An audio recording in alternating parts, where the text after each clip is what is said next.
स्वागत है आप सभी दोस्तों का हमारे ये YouTube चैनल पर। आज हम ये बताएंगे कि स्वर्ग जाने का असली हक किस व्यक्ति को प्राप्त होता है। तो वीडियो को शुरू करने से पहले चैनल को सब्सक्राइब जरूर कर लें। तो चलते हैं वीडियो में। मृत्यु के बाद किसको मिलता है स्वर्ग और किसे भोगना होता है नरक, जाने ये रहस्य। स्वर्ग के राजा इंद्रदेव को माना गया है। स्वर्ग और नरक मनुष्य के द्वारा किए गए कर्मों पर निर्भर करता है। पौराणिक शास्त्रों में स्वर्ग और नरक के बारे में विस्तार से बताया गया है। धार्मिक मान्यताओं के अनुसार स्वर्ग और नरक की प्राप्ति हमारे कर्म पर निर्भर करती है। नेक और अच्छे कर्म से व्यक्ति को स्वर्ग नसीब होता है, वहीं बुरे कर्म का नतीजा नरक लोक होता है। कुछ लोगों का मानना है कि स्वर्ग और नरक दोनों धरती पर हैं। जो व्यक्ति धन धान्य संपन्न है और खुशी से अपना जीवन व्यतीत कर रहा है, उसे स्वर्ग की अनुभूति धरती पर ही हो रही है।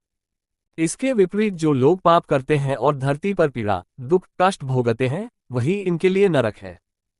लेकिन पौराणिक शास्त्रों में स्वर्ग और नरक के बारे में विस्तार से बताया गया है। क्या है स्वर्ग और नरक? पंडित इंद्रमणि घनश्याल बताते हैं कि स्वर्ग के राजा इंद्रदेव को माना गया है। पंडित जी बताते हैं कि स्वर्ग और नरक मनुष्य के द्वारा किए गए कर्मों पर निर्भर करता है। जो मनुष्य कभी कोई पाप नहीं करता है, किसी को शारीरिक और मानसिक हानि नहीं पहुंचाता है, उसे भगवान के चरणों में स्थान मिलता है। जो मनुष्य अपने जीवन में पुण्य करता है, उसे स्वर्ग की प्राप्ति होती है। वहीं जो मनुष्य अपने जीवन में पाप करता है, लोगों को शारीरिक और मानसिक पीड़ा देता है, उसे नरक की प्राप्ति होती है। नरक में यमदूतों द्वारा बहुत सारी यातनाएं दी जाती हैं। स्वर्ग में अच्छी आत्माओं को पुण्यों का फल भोगने के लिए रखा जाता है। नरक में बुरी आत्माओं को यातनाएं दी जाती हैं। ऐसे व्यक्तियों को भोगना पड़ता है नरक। 18 पुराणों में गरुड़ पुराण के भाग प्रेतखंड में स्वर्ग और नरक के बारे में बताया गया है।